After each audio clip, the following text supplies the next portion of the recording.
दलित समुदाय भन्छन् विभेदमा पारेको छ। यो समुदाय भनेको त परापूर्व कालदेखि सिप र कलाका धनी समुदाय हुन्, जसको सिपले यो देश सिँगारिएको छ, जसको सिपले यो नेपाल कला संस्कृतिको देश हो भनेर चिनिएको छ, जसको सिपले नेपालमा रहेका सम्पूर्ण समुदायले उसको सेवा उपयोग गरेका छन्।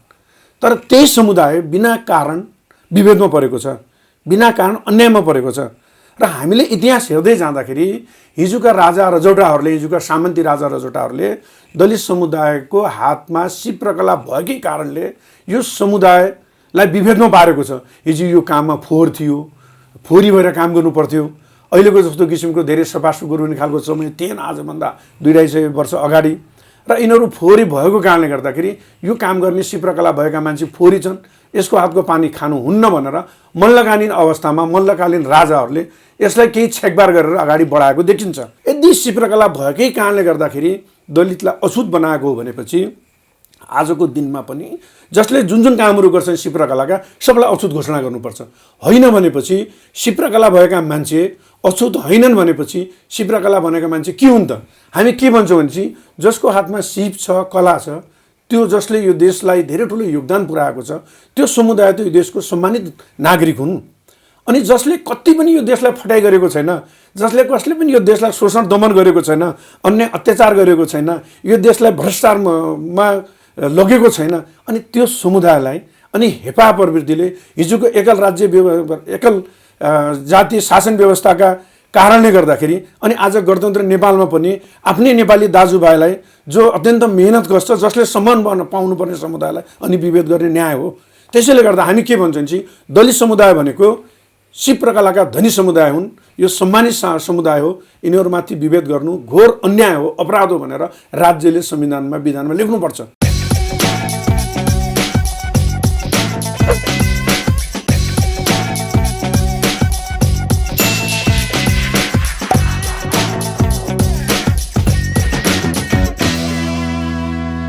नमस्कार आदरणीय दर्शकबिन, जो जति एमबी मिडिया अनलाइन टेलिभिजन र mbkhabar.com एकैसाथ हेरिरहनु भएको सम्पूर्ण दर्शकमा म मक्कल राई उपस्थित भइसकेको छु फेरि अर्को एउटा एपिसोड लिएर, जसमा आज हाम्रो पाहुनाको रूपमा हुनुहुन्छ राष्ट्रिय दलित मुक्ति अभियानका राष्ट्रिय संयोजक प्रेम विशी। उहाँसँग यो राष्ट्रिय दलित मुक्ति अभियानको बारेमा जानकारी र यसका विगत, वर्तमान र भविष्यका योजनाहरूसँग सम्बन्धित रहेर आज हामी उहाँसँग कुराकानी गर्नेछु। यो समयमा उहाँलाई स्वागत गर्न चाहन्छु। सर, यहाँलाई स्वागत छ। धन्यवाद सर। नमस्ते। आरामै हुनुहुन्छ? एकदम ठिक छु। यहाँ हिजो मात्रै काठमाडौँ राजधानी आउनुभएको छ अनि यहाँ चाहिँ एउटा यो अभियान लिएर हिँडिराख्नु भएको छ। यो बारेमा तपाईँको यो अभियानको बारेमा जानकारी दिनुहोस्, त्यसपछि हामी अरू कुराहरू सुरु गर्नेछौँ। धन्यवाद छ यहाँलाई।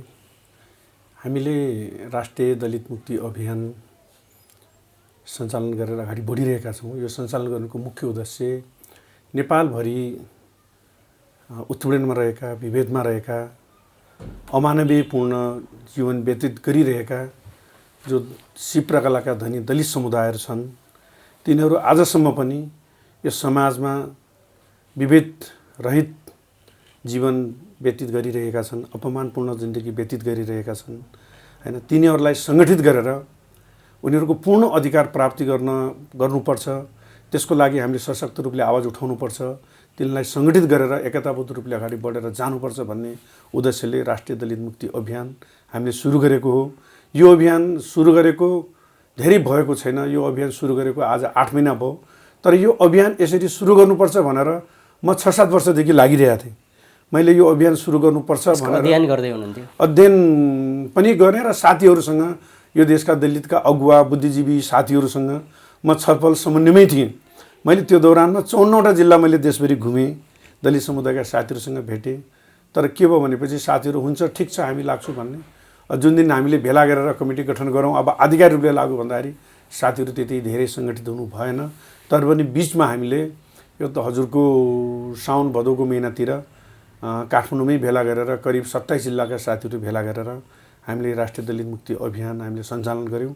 र त्यस पश्चात निरन्तर रूपले हामीले दलित मुक्तिका लागि, उसको अधिकार, उसका पहिचानका लागि विभिन्न कार्यक्रमहरू गऱ्यौँ। आज देशको 44वटा जिल्लामा राष्ट्रिय दलित मुक्ति अभियानको जिल्ला सङ्गठनहरू बनिसकेको छ। सुदूरपश्चिमको भेला गरिसक्यौँ, काठमाडौँको भेला गरिसक्यौँ र देशभरि अब सशक्त रूपमा जाने क्रमहरू देशभरिमा हामी सशक्त रूपले अगाडि बढिरहेका छौँ र जाने क्रमहरू अगाडि बढिरहेको छ। यहाँ तत्कालीन माओवादीका केन्द्रीय सदस्य हुनुहुन्थ्यो, त्यो सदस्यतालाई यहाँ त्याग गर्दै अहिले जसरी अभियानमा लागिरहनु भएको छ, के कारणले चाहिँ तपाईँले त्यो कुरामा चाहिँ यतातिर त्यहाँबाट मान्छे धेरै सङ्घर्ष गर्छ त्यो ठाउँमा पुग्नको लागि, तर तपाईँ त्यहाँ हुनुहुन्थ्यो, त्यसबाट तपाईँ अहिले निस्केर एउटा स्वतन्त्र तरिकाले लागिराख्नु भएको छ, के कारण? अब यो मुख्य त के हुन्छ, म राजनीतिमा जुन कम्युनिस्ट पार्टीमा सुरुवात गरेँ मैले कुनै राज्य सञ्चालन गर्नुपर्छ, कुनै ठुलो मान्छे बन्नुपर्छ, माननीय मन्त्री बन्नुपर्छ भन्ने सोचले म राजनीतिमा आएको होइन।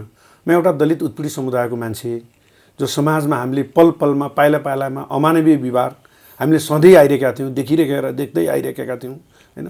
त्यो पीडालाई मैले महसुस गरेर कम्युनिस्ट पार्टीले नेपालमा रहेको जातीय विभेदको अन्त गर्छ भन्ने मात्रै सुनेर म कम्युनिस्ट पार्टीमा लागेको हो। म करिब 2044 सालदेखि म कम्युनिस्ट पार्टीमा लागेँ र यो मुख्यतः दलितको यो जातीय विभेदको अन्त हुन्छ भनेर लाग्यो। काम गर्ने जाने दौरानमा एमाले हुँदै माओवादीसम्म भयो, माओवादीको केन्द्रीय सदस्य भएर मैले काम गरेँ र पार्टीभित्र पनि मैले के राख्थेँ भनेपछि कमसेकम कम्युनिस्ट पार्टी भनेको यो देशका गरिब मजदुर अधिकार नपाएका जातिवर्ग समुदायको हक र अधिकारको लागि लड्ने पार्टी हो भनेर हामी त्यो पार्टीमा लागेको। जब माओवादी पार्टीले पनि 2072 सालमा नयाँ संविधान जारी हुँदाखेरि दलितलाई विशेष अधिकार दिने भनेर अन्तरिम संविधानमा पनि किटान गरेको थियो, जनयुद्धको नारै थियो।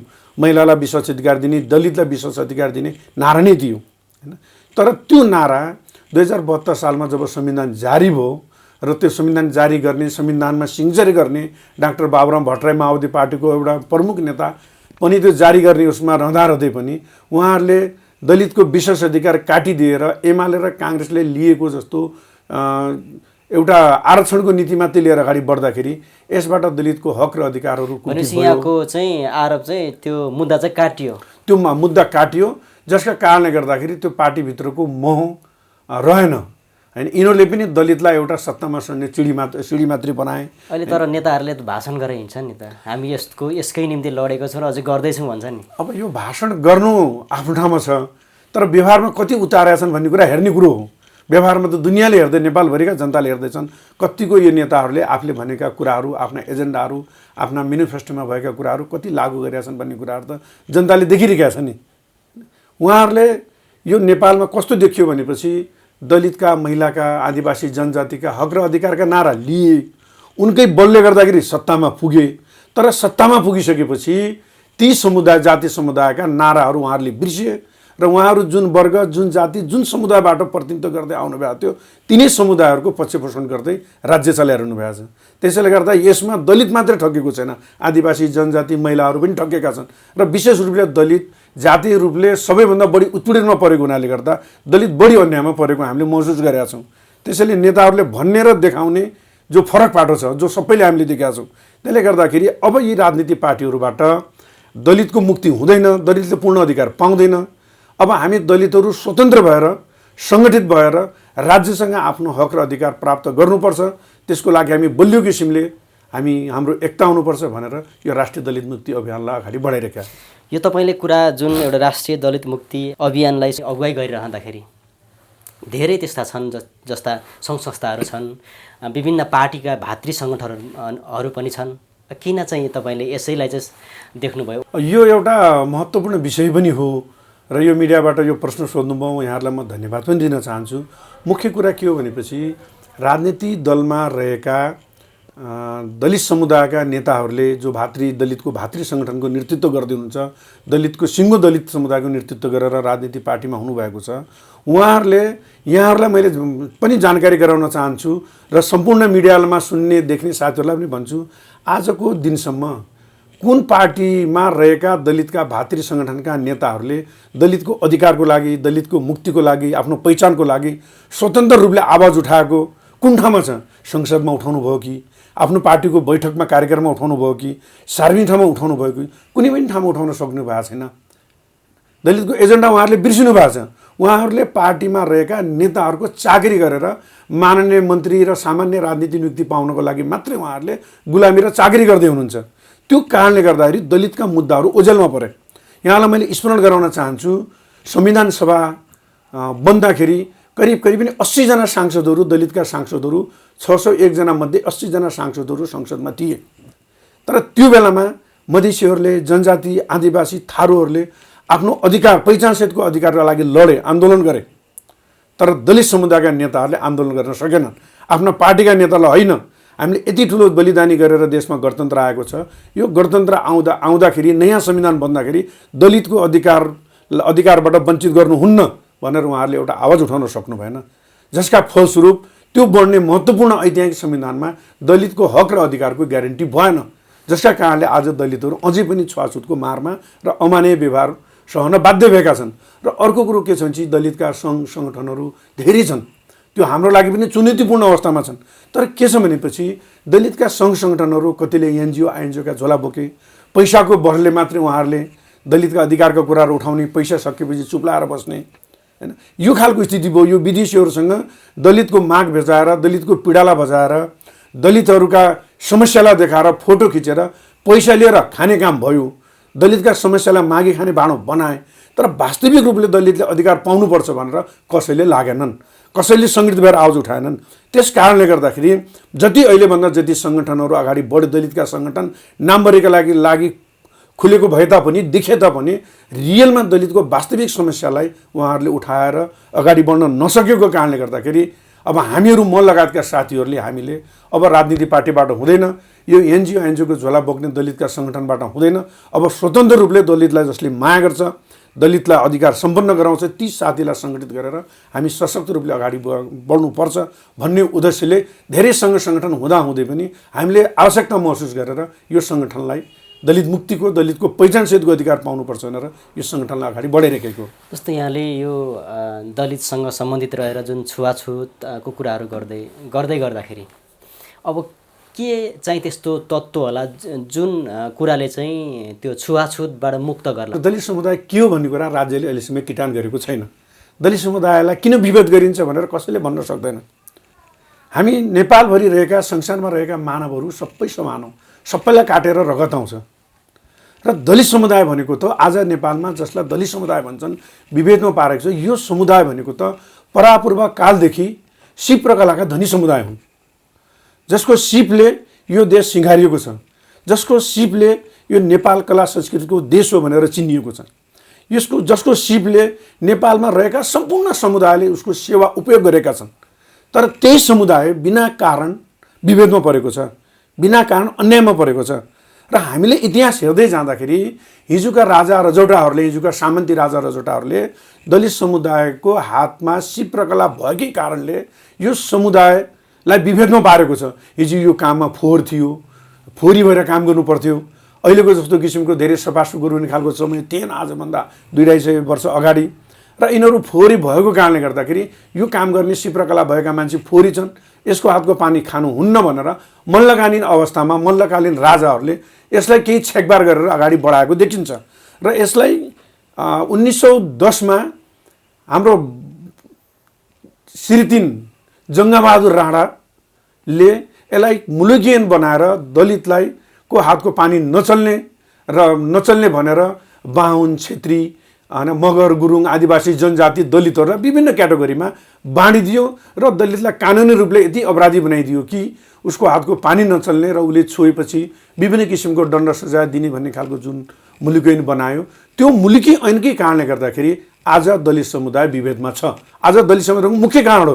त्यसैले गर्दा हामी के भन्छौँ भनेपछि दलित समुदाय हिजो सिप र कला भएकै कारणले यदि अछुत भएको हो भनेपछि आजको दिनमा पनि सिप र कला गर्ने मान्छेलाई सबैलाई अछुत घोषणा गर्नु पर्यो। आज सुनको काम गर्ने मान्छे त अरूले बाहुन छेत्रीले गर्दैछन्, जुत्ता सिउने कामहरू बाहुन छेत्रीले फ्याक्ट्री बनाउँदैछन्, कपडा सिलाउने कामहरू ठुला ठुला गार्मेन्टहरूले बाहुन छेत्रीले गर्दैछन्, फलामको कामहरू एउटा फ्याक्ट्रीको रूपले ठुला ठुला साउ महाजनले लगिसक्यो। हिजो देशमा आवश्यक पर्दाखेरि कसले पनि काम नगर्दाखेरि त्यो समुदायले काम गर्ने, त्यो काम गरेर विभेदमा पर्ने। आज त्यो काममा पैसा छ, त्यसमा महत्त्व छ, इज्जत छ देखेर आज बाहुन छेत्रीले लगिसक्ने, अनि आज उनीहरूले त्यो काम गर्ने मान्छे विभेदमा नपर्ने। अनि हिजोको दिनमा आवश्यकताले यो देशको सेवा गर्ने सिप र कलाका धनी समुदायलाई अनि अछुत बनाएर घोषणा गर्ने भनेपछि यो दलित समुदायमाथि धेरै ठुलो अन्याय हो। त हामी के भन्छौँ भनेपछि यदि शिल्पकला भएकै कारणले गर्दाखेरि दलितलाई अछुत बनाएको हो भनेपछि आजको दिनमा पनि जसले जुन जुन कामहरू गर्छन् शिल्पकलाका सबलाई अछुत घोषणा गर्नुपर्छ। होइन भनेपछि शिल्पकला भएका मान्छे अछुत होइनन् भनेपछि शिल्पकला भनेका मान्छे के हुन् त? हामी के भन्छौँ भनेपछि जसको हातमा सिप छ, कला छ, त्यो जसले यो देशलाई धेरै ठुलो योगदान पुर्याएको छ, त्यो समुदाय त्यो देशको सम्मानित नागरिक हुन्।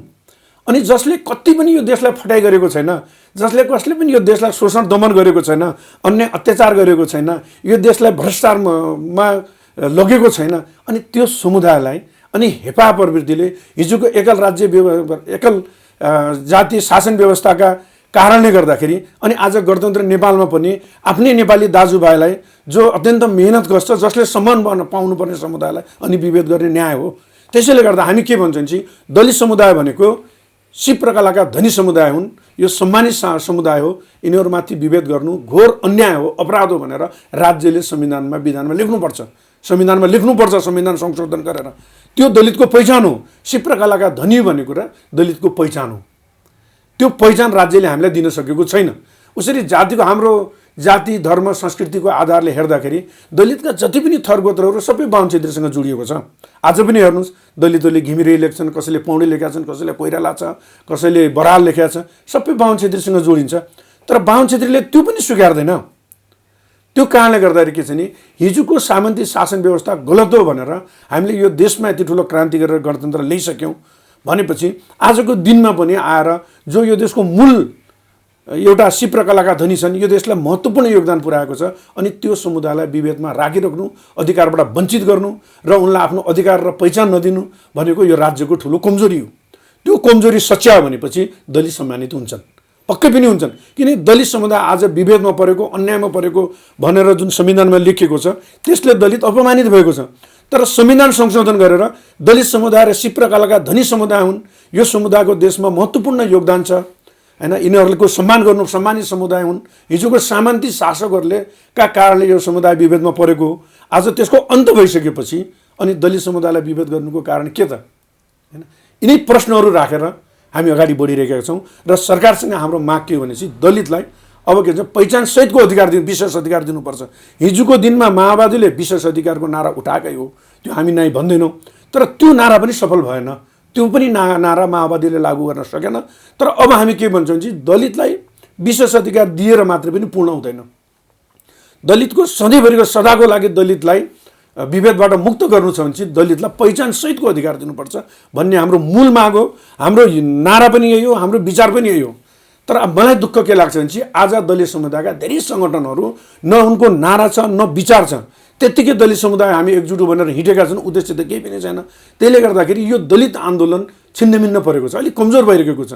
र म हजुरहरूकै मिडियाबाट भन्न चाहन्छु, के चाहन्छु भने चाहिँ हामीले वास्तविक अधिकार नपाएसम्म, आफ्नो पहिचान नपाएसम्म दलित विभेदबाट मुक्त हुँदैन।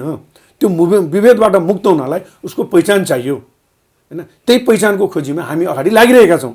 म यहाँलाई एउटा भन्छु, 1 मिनटमा मैले के भन्न चाहन्छु भनेपछि हिजोको दिनमा यो नेपाल 22-24 राज्यमा विभाजित थियो। पृथ्वीनारायण शाहले देशको एकीकरण गर्यो। तर पृथ्वीनारायण शाहले एकीकरण गर्दाखेरि ढुङ्गा मुढाले लडेर जितेको त होइन नि। यही दलित समुदायले हात हतियार बन्चरो खुडा खुकुरी तरवार बनाएर 22-24 राज्य एकीकरण गरेको होइन। खै त त्यो दलित समुदायको त्यसको त्यति ठुलो महत्त्वपूर्ण ऐतिहासिक योगदानको कदर कहाँनिर छ त? कहाँ संविधानमा लेखेको छ? नेपालको कुन ठाउँमा लेखेको छ? एउटा कालु पाण्डेको आँखा फोड्दाखेरि त उसको इतिहास हामीले अहिले किताबमा पढ्नुपर्छ। तर यति ठुलो दलित समुदायले पृथ्वीनारायण शाहलाई यति ठुलो हात हतियार बनाएर सिङ्गो नेपाल एकीकरण गर्ने खालको तागत दियो, त्यति हात हतियार दिए, खै तिनको योगदान कहाँ छ त? त्यसैले गर्दाखेरि हिजोको सामन्ती शासकहरूले यो देशका मेहनतकश भएका दलित समुदायको, आदिवासी जनजातिहरूको, थारूहरूको इतिहासलाई मेटाइदियो। उसले लिएन। हिजो गोर्खामा मगर गुरुङहरूको राज्य हो त्यो। तर त्यो राज्यमा एउटा सामान्य खेलमा दौडेर को अगाडि पुग्छ, त्यो लिगलिगा डाँडामा पुग्छ भनेर दौड्ने हिसाबमा हिजो खुरापाती हिजोका शाहवंशीय राजाहरूले त्यहाँका मगर गुरुङलाई काटेर के अरे यो राम शाहलाई, दरबे शाहलाई अगाडि फर्स्ट बनाएर राजा घोषणा गरे भने यस्तो खालको सामन्ती चिन्तन भएको जुन हिजोको राज्य व्यवस्था थियो। अनि त्यसकोले गरेको पुरै काम गलत हो भनेर हामीले यो सत्ता र शासन परिवर्तन गरिसकेपछि अनि यो देशका निमुखा गरिब दलित उत्पीडित समुदायले अधिकार नदिनु भनेको यो राज्यको कमजोरी हो। अहिले पनि जो शासकहरू राज्य सञ्चालन गरिरहेका छन्, चाहे एमालेको नाममा, कम्युनिस्टको नाममा, काङ्ग्रेसको नाममा, ती सबै सामन्ती हुन्। तिनीहरूले नै हिजोको पञ्चायती कालदेखि राणाकालदेखि सत्तामा छन्। आज गणतन्त्र नेपालमा पनि उनीहरू खोल ओढेर उनीहरू गरिब जनताका नारा लगाएछन्, तर त्यो गरिब जनतालाई शोषण गर्दैछन्, उनको अधिकारहरूमाथि उनीहरूले वञ्चित गर्दैछन् र अहिले उनीहरू सत्तामा पुगेपछि हामी देख्छौँ उनीहरू आफ्नो दाई भाइ नाता गोतालाई उनीहरूले अगाडि बढाइरहेका छन्। यो देशका जो हिजो यो देशमा परिवर्तनका मूल संवाहक यो देशका आदिवासी जनजाति, दलितहरू, महिलाहरू, थारूहरू, मधेसीहरूको उहाँले कुनै पनि किसिमको एउटा यो राज्यमा सहभागिता नभएको कारणले गर्दाखेरि यो सत्ताबाट दलित समुदायको पूर्ण रूपले हक अधिकार प्राप्त हुँदैन र त्यसैले गर्दाखेरि यी शासकहरूलाई हामीले लडेर अधिकार भन्ने कुराहरू लडेर मात्रै प्राप्त हुन्छ भन्ने कुराहरू हामीले जानिसक्यो हुनाले गर्दाखेरि यो सत्तामा बसेका यी फटाहा सामन्ती सोचका जो व्यक्तिहरूलाई हल्लाउनको लागि यिनीहरूलाई त्यो सत्ताबाट बाहिर निकालेर भए पनि हाम्रो अधिकार प्राप्त गर्नुपर्छ भनेर सिङ्गो दलित समुदायलाई मैले आह्वान गरेर अगाडि बढिरहेको छु। र म यो पनि भन्न चाहन्छु सम्पूर्ण दलित समुदायहरूले हामी छिन्नभिन्न भएर हुँदैन, हामी पार्टीभन्दा पनि माथि उठेर दलितको पूर्ण अधिकारको लागि, पूर्ण मुक्तिको लागि र पहिचानको लागि हामी एकजुट हुनुपर्छ भनेर म सम्पूर्ण दलित सङ्घ संस्थाका साथीहरूलाई, राजनीतिक दलका पार्टीमा लागेका साथीहरूलाई र बाहिर बसेका आम अगुवा दलित समुदायका अगुवा साथीहरूसँग मैले अनुरोध गर्छु, कमसेकम पनि हामी 2 वर्ष डटेर काम गरेपछि हामी अधिकार पाउँछौँ। आज हामीलाई साथ दिनको लागि आदिवासी जनजातिका साथीहरू तयार हुनुहुन्छ, थारू समुदायका साथीहरू तयार छन्, मधेसीहरू तयार छन्, तपाईँहरू अगाडि बढ्नुहोस्, हामी तपाईँलाई साथ दिन्छौँ भनेर साथीहरू उहाँहरू तयार भइरहेको अवस्थामा अब मलाई के लाग्छ नि दलित समुदाय अब हामी एक्लो छैनौँ। हामी यो आफ्नो अधिकारको लडाइँमा हामीलाई सिङ्गो यो देशका आदिवासी जनजाति अधिकारबाट वञ्चित भएका समुदायका साथीहरू पनि छन्। त्यसैले गर्दाखेरि के चाहिँ यो सामन्ती शासकलाई हल्लाउनको लागि यो सामान्य कुराले हल्लिँदैन। आमाले पनि बच्चाले रोएपछि मात्रै आफ्नो स्तनपान गराउनुहुन्छ भनेपछि हामी त यो देशका धेरै जाति समुदायहरू भएको हुनाले गर्दाखेरि हिजोको शासक सामन्ती शासक हो। हिजो पञ्चायती कालदेखि त्यही किसिमका छोरा नातिहरूले शासन गरिरहेको हुनाले आज पनि उनीहरूले के चाहिँ तपाईँ हाम्रो आदिवासी जनजाति दलितलाई अधिकार दिँदाखेरि के चाहिँ थोरै दिए पनि तपाईँलाई त धेरै दिइसक्यो नि भनेर भन्छ। उनीहरूको सिङ्गो क्याबिनेटमा उनीहरूको 25 जनामा 20 जना मान्छे उनको 52 क्षेत्री भएर पनि उनलाई त्यो कम लाग्छ। हाम्रो 1 जना 2 जना मान्छेलाई ल्याउँदा उनलाई धेरै दिए जस्तो लाग्छ। त्यसैले गर्दाखेरि के चाहिँ हामीले अब नअल्मलिएर कहीँ दायाँ बायाँ नलागेर हामीले आफ्नो अभियानलाई अगाडि बढाउनको लागि एकजुट हुनुपर्छ भनेर म सबैलाई अनुरोध पनि गर्छु हैन। यही मिडिया मार्फत पनि मैले भन्न चाहन्छु दलितहरू आजसम्म जति हामी बाँडिएका छौँ राजनीतिक दलमा उनीहरूले केही गर्छन् कि भनेर लागेका छन्, तर राजनीतिक दलले दलितलाई केही पनि गर्दैन। हो हामी सशक्त भएर बलियो भयो भनेपछि बाध्य भएर केही गर्नुपर्ने स्थिति आउँछ भन्ने कुराहरू म सबै साथीहरूलाई जानकारी गराउन पनि चाहन्छु। जातीय कुरा जुन जोडिराख्नु भएको छ त्यहाँभित्र पनि त एकता छैन होइन, एकले अर्कालाई त्यो एक प्रकारको सपोर्ट नगर्ने छ भन्ने पनि कुरा सुनिएको छ। यो स्वाभाविक कुरो हेर्नुहोस्, यो अहिले भन्नुभयो यो हिजोको जुन एकल जातीय शासन व्यवस्थाले आफू सत्तामा बलियो बनिरहनको लागि नेपालमा विभिन्न जातिहरूमा वर्गीकरण गरेको हामीले देखेकै छौँ हैन। बाहुन, क्षेत्री, मगर, गुरुङ, दलितमा पनि दमाई, कामी, सार्की, गाइने, बादीहरू विभिन्न बनाइदिए। एकले अर्काको हातमा पानी नचल्ने खालको बनाइदिएको त्यो दलितले दलितलाई बनाएको कानुन होइन। त्यो हिजो सामन्तीहरूले यी तल्लो हामीभन्दा आफूभन्दा तल रहेका समुदायहरू कहिले पनि सङ्गठित भएर यिनीहरू अगाडि लड्न नसकुन्, आफ्नो अधिकार माग्न नसकुन्, हामीसँग पुग्नुभन्दा अगाडि नै उहाँहरू आपसमा नै लडेर उहाँहरू विभाजित हुन् भन्ने सोचले हिजोको एकल जातीय सामन्ती व्यवस्थाले गरेको त्यो षड्यन्त्र हो, त्यो चाल हो। त्यो हामीले बुझ्नुपर्ने हुन्छ। त्यसैले गर्दा हामी पनि अहिले के लागिरहेछौँ भने दलित समुदायभित्र रहेका आन्तरिक विभेदलाई पनि हामीले अन्त गर्नुपर्छ। यसलाई अन्त गर्दै हामी अगाडि बढ्नुपर्छ भन्ने हामी अब सचेत भएर त्यो कदम उठाइरहेका छौँ। अब हिजो तिनले दिएको जुन हामीलाई विभाजन गर्न दिएको फर्मुलालाई अब हामी लागू हुन दिन्नौँ। जस्तो यहाँले भन्नुभयो 2-3 वर्षमा चाहिँ हामी यदि लाग्ने हो भने चाहिँ हामी चाहिँ हाम्रो अधिकार प्राप्त गर्छौँ भन्दै हुनुहुन्छ। तपाईँले नम्बर रूपमा यो यो यो गर्दैछौँ भन्ने चाहिँ के छ त्यस्तो योजना? तपाईँहरू चाहिँ त्यसको लागि तयारी हुँदैछ, तपाईँले चाहिँ के गर्नु भनेछ अब आगामी दिनहरूमा चाहिँ यो मुक्तिको निम्ति? अब हामीले यो खासै गरेर यो मैले 2-3 वर्षमा भन्ने कारण के भन्छ आज देशमा जनताले चुनेका व्यक्तिहरू शासनमा छन्। हिजोको सामन्ती राजशाही जस्तो संविधानै चेन्ज नहुने, मुलुकै नै चेन्ज हुने अवस्थामा त हामी छैनौँ। अहिले त जनताको हक र अधिकारलाई जनताले आन्दोलन गरेपछि प्राप्त हुने खालको अवस्था हामीले देखिरहेका छौँ।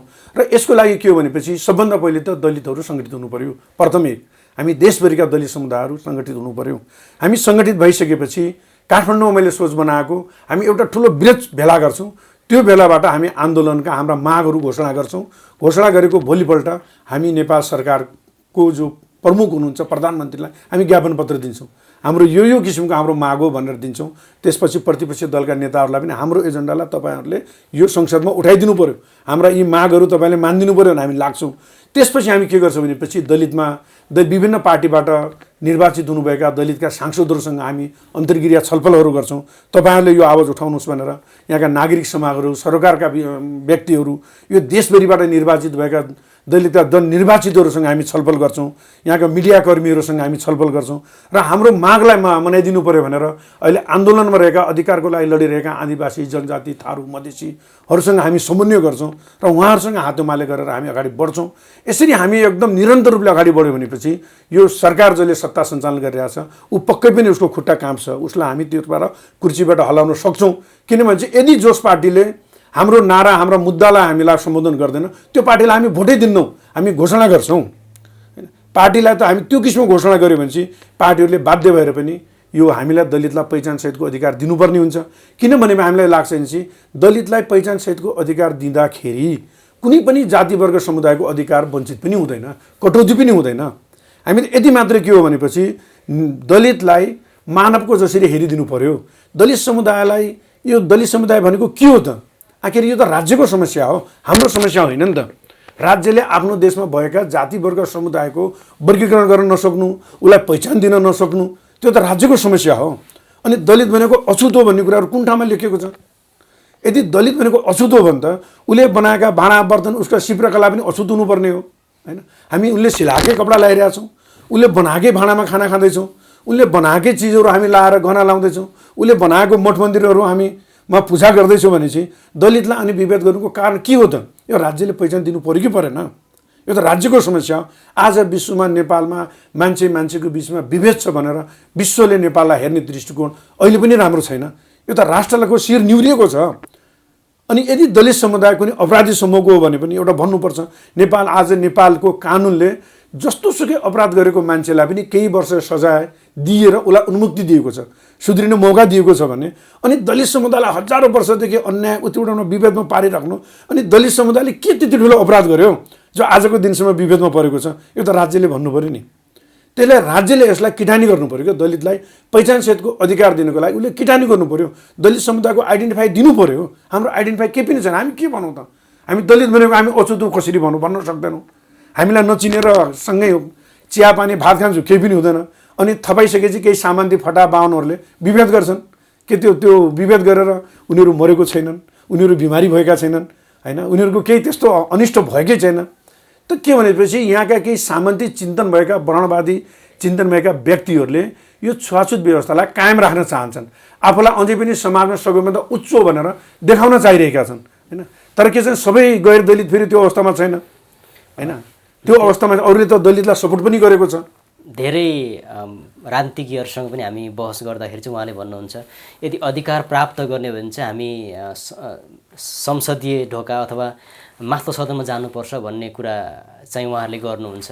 तर यहाँ त त्यसको ठिक्क उल्टो, त्यो ठाउँबाट चाहिँ तल झरेर एउटा फिल्डमा उत्रिरहनुपर्छ। के यसो गर्दाखेरि चाहिँ त्यो पहिचान प्राप्त होला र?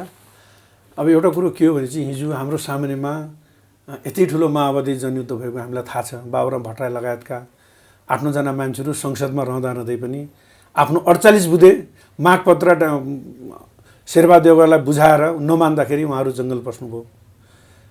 कुनै पनि जनप्रतिनिधि नभएर उहाँहरूले 10 वर्ष जनयुद्ध लड्नुभयो। त्यो सडकबाट, जङ्गलबाट, सडकबाट नै उहाँहरूले यो सत्तालाई परिवर्तन गर्न सक्नुभयो। भनेपछि हामी दलित समुदायहरू संसदमा भएका हाम्रा दलित समुदायका प्रतिनिधिले दलितको बारेमा बोल्न सक्दैनन्। दलितका नाम लिएर राजनीतिक पार्टीहरूले, सत्तामा पुगेका राजनीतिक पार्टीले दलितको अधिकारको बारेमा बोल्नै सक्दैनन्। अनि उनले बोल्न नसकेको अवस्थामा हामीले अब सम्पूर्ण दलित समुदायलाई सङ्गठित गरेर सडकबाट भए पनि हामीले आन्दोलन गरेर सत्तालाई चेतावनी त दिने हो नि। किन त्यो हाम्रो सरकार हो, चाहे जे भए पनि हाम्रो पक्षमा काम गरे पनि नगरे त हाम्रो सरकार हो, नेपालको सरकार हाम्रो सरकार हो। उसले अनि हाम्रो सरकार भइसकेपछि सरकारले जो जाति समुदाय उत्पीडनमा परेको छ, विभेदमा परेको छ, अमानवीय जीवन जिउन बाध्य भइरहेको छ, अनि त्यसलाई समानतामा ल्याउने उसको जिम्मेवारी होइन, उसलाई अधिकार दिने उसको जिम्मेवारी होइन, उसको पहिचान दिने उसको जिम्मेवारी होइन। बाउले एउटा छोराछोरी जन्माइसकेपछि अनि त्यो छोराको नामाकरण गर्ने जिम्मा बाआमाको हो कि होइन त? होइन, राज्य भनेको हाम्रो गार्जेन हो, हाम्रो बाआमा हो, हामी उसको सन्तान हौँ, उसका नागरिक हौँ। अनि उसले नागरिकलाई आँखा पाखा गर्न मिल्छ? हिजोको सामन्ती राज्य व्यवस्थाको आधारले आज पनि हामीलाई किटान गरेर हिँड्न मिल्छ? आज हामीलाई त पूर्ण अधिकार चाहियो। के हो दलित भनेको? के हो? हामीले हेऱ्यौँ, हाम्रो इतिहास हेरौँ, हामी दलित भनेको सबैभन्दा यो देशमा लगानी गर्ने समुदाय हो। यहाँको निष्कर्ष चाहिँ लोकतन्त्र भए पनि तपाईँलाई जुन तरिकाले त्योभन्दा पहिले, लोकतन्त्रभन्दा पहिले, प्रजातन्त्रभन्दा पहिलेको व्यवस्थाले जुन ल्यायो त्यो कुरा चाहिँ अहिले प्रजातन्त्रमा आइपुग्दा, लोकतन्त्रमा आइपुग्दा पनि उस्तै रह्यो भन्ने। जुन पञ्चायती कालमा थियो, राणा शासनकालमा थियो, त्यो त्यस्तै किसिमको विभेद त अहिले छैन। हेर्ने दृष्टिकोण त्यही छ। समाज परिवर्तन भएको छ, यसमा दुई मत छैन। तर स्वभाव र चिन्तन समाजमा रहेका, अहिले पनि आफूलाई उच्च जातिका हौँ, उच्च ओहदाका हौँ भन्ने सोचमा राख्ने व्यक्तिहरू सत्ताका प्रमुख भएको हुनाले गर्दा, सत्ता सञ्चालन गरिरहेको हुनाले गर्दाखेरि उहाँहरूको आफ्नो नागरिकहरूलाई हेर्ने दृष्टिकोण परिवर्तन भएको छैन। त्यसै कारणले गर्दाखेरि उनको सोच परिवर्तन गरेर आफ्ना देशमा रहेका सबै नागरिकहरू समान हुन् र यी मध्येमा सबैभन्दा उत्पीडन र विभेदमा दलित समुदाय परेको छ। उनलाई वास्तवमा यो देशको मूलधारमा ल्याउनु छ भनेपछि उसको पहिचानसहितको अधिकार दिनुपर्छ भनेर राज्यसँग हाम्रो जोरदार माग हो। त्यसैको लागि हामी उसलाई घचघच्याएका हौँ। त्यसको लागि यो अभियान हो, अरू कुनै कारणको लागि होइन यो। हस्, यहाँको समयको लागि र अन्त्यमा जसले यहाँ हेरिरहनु भएको छ उहाँहरूलाई अन्तिममा के भन्न चाहनुहुन्छ? मैले अन्तिममा के भन्न चाहन्छु भनेपछि हाम्रो दलित मुक्ति राष्ट्रिय दलित मुक्ति अभियानको जुन हाम्रो यो आन्दोलन छ, हाम्रो जुन लडाइँ छ, यो लडाइँ नितान्त दलितलाई अधिकार दिने र दलितलाई पहिचान दिने खालको हाम्रो लडाइँ हो हैन। यो लडाइँमा यो दलितलाई अधिकार पाउने लडाइँ छ, अभियानमा छ। म यो देशमा रहेका गैर दलित समुदायका बुद्धिजीवी, समाजसेवी जसले दलितलाई अधिकार सम्पन्न भएको गर्न चाहन्छन्, दलितलाई दिएको उत्पीडनदेखि चिन्तित हुनुहुन्छ, ती साथीहरूलाई पनि यो हाम्रो अभियानमा यहाँहरूको एकबद्धता गरिदिनु न हामी अनुरोध गर्न चाहन्छौँ। उहाँहरूको साथ र समर्थनले हामी अगाडि बढ्न चाहन्छौँ। आज विश्वमा कमसेकम नेपाल एउटा परिचित देश भइसकेको छ। आज नेपाल चिनिँदाखेरि विदेशीहरूले नेपालमा नेपालीमा विभेद छ भनेर उहाँहरूले चिन्नुहुन्छ। त्यो देशकै शर्मको कुरो हो हैन। हामी नेपाली एक हौँ। जबसम्म हामी नेपालीहरूमा समानता हुँदैन, एकता हुँदैन, हामी एक भएर अगाडि बढ्दैनौँ, देशको विकास हुन सक्दैन। आज देशको विकास नहुनुको मुख्य कारण समाजमा रहेका विभिन्न किसिमका उत्पीडन, विभिन्न किसिमका भेदभावका कारणले गर्दाखेरि पनि हामी सम्पूर्ण नेपाली एकजुट भएर अगाडि बढ्न सकेका छैनौँ। अबका दिनहरूमा हामी सबै एकजुट भएर अगाडि हुनुपर्छ र सबैले यो अहिलेको दलितहरूले जो आफ्नो पहिचानसहितको अधिकारको लागि आवाज उठाइरहनु भएको छ, त्यसमा सम्पूर्ण गैर दलित बुद्धिजीवी, समाजसेवी जो यो देशका जिम्मेवार नागरिकहरू छन्, सबैसँग मैले अनुरोध गर्न चाहन्छु, आह्वान गर्न चाहन्छु। हामी तपाईँको सबैको सहयोगबाट नै हामीले आफ्नो अधिकार प्राप्त गर्न सक्छौँ भन्ने हामीले बुझेका छौँ। यी साथीहरूसँग म अनुरोध गर्दै म यहाँहरूले जुन यो मिडिया मार्फतबाट जुन हाम्रो अभियानको एजेन्डाहरू, अभियानको नाराहरू लाई जनताको बिचमा राख्ने यो जो अवसर दिनुभयो, यहाँहरूलाई मैले धेरै धेरै धन्यवाद दिन चाहन्छु। नमस्ते, धन्यवाद। हस्, थ्याङ्क यू सर।